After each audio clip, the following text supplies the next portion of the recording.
Hello dear investor. How are you doing today? Hope you're having a great day wherever you're watching this video from right now.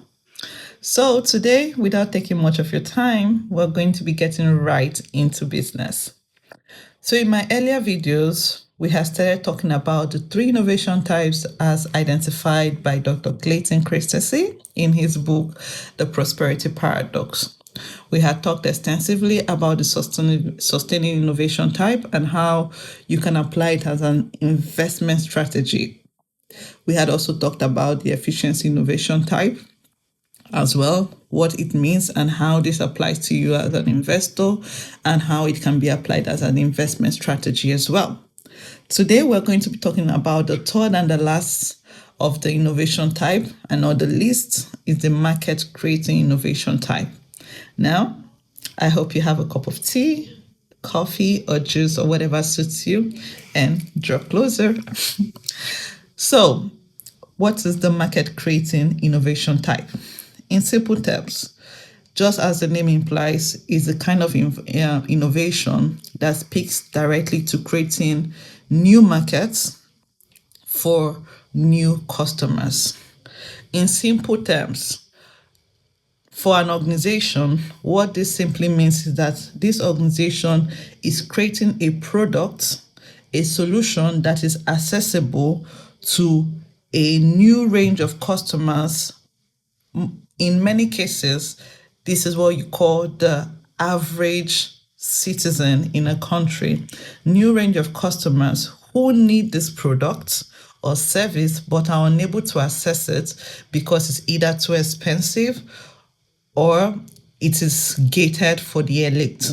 Now, a company that is able to create this product or solution and make it available and accessible to what we call the poor masses, this is where and what we call the market creating innovation type.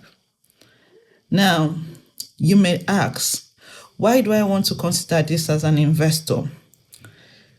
This is why we have a lot of venture capitalists. This is where you find a lot of startups. This is where you find a lot of growth stocks. Yes, it is worth noting that investing in most of the startups or in growth stocks has high risks, but with higher risk comes higher reward. Statistics shows that some startups have as high as 80% chance of closing up within the first 5 years of starting the business. But for businesses who go past this 5 year mark, they likely go on to become successful. So if as an investor you are able to get in quickly, even at the beginning stage of this kind of investments, you want to look at certain parameters. What product is this investment producing? What product is this business producing? What service? What solution? Who are the target customers? Because for a market creating innovation, even as an investment strategy, the focus is on reaching the unreached.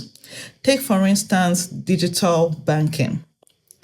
Digital banking came into play in the last decade, and we have seen how it has helped reach the unbanked. Prior to the onset of digital banking, we have only the traditional banking system. So, what that means is that if you live in a rural area where you did not have access to a traditional bank, you did not have access to opening accounts and things like that, the requirements, you were not able to own a bank account. But with digital banking now, some even in some localities, you can open a bank account just by having a phone number, a mobile phone number. That is all that is required for you to open a bank account.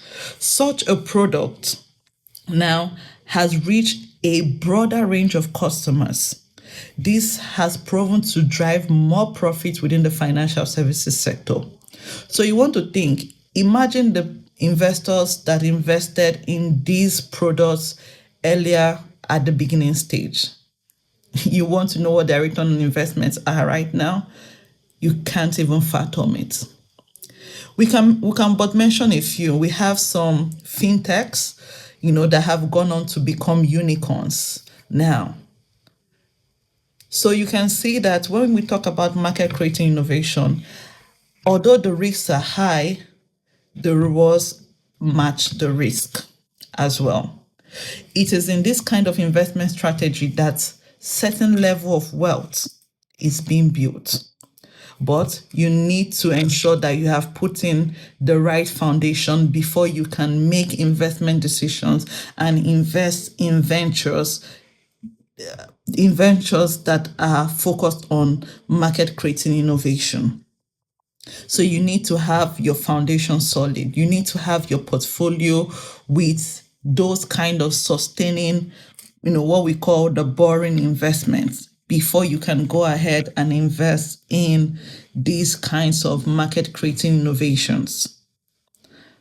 I hope this video series has been useful to you. So I want to know, as an investor, do you have did you invest in any stock?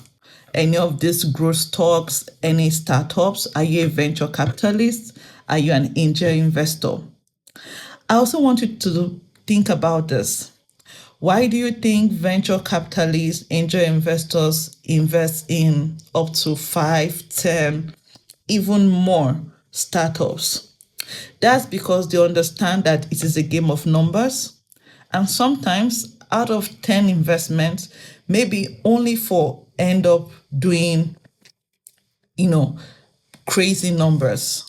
Maybe only 4 end up giving them the return of investments that covers for the other 6 that have failed. Maybe only 4 end up being unicorns. So if you're an investor and you have a high risk appetite, you're willing to take the risk for such greater reward. These are not risks that you take blindly. These are risks that you take having the right information. You have to have the right information working with the business, working with your financial advisor, and looking at the right numbers. So, until next time, dear investor, I hope this video has been useful to you and you have learned a thing or two about the investment strategies. So, which of these investment strategies do you think you're going to be applying as an investor? Or which of them have you already applied? Please put in the comment section. I am curious and I would like to see. So that you don't miss any of these enlightening knowledge tips on investing, please do well to follow me, like, share, and repost this video to your network. Until next time, stay invested, invest smartly. Bye.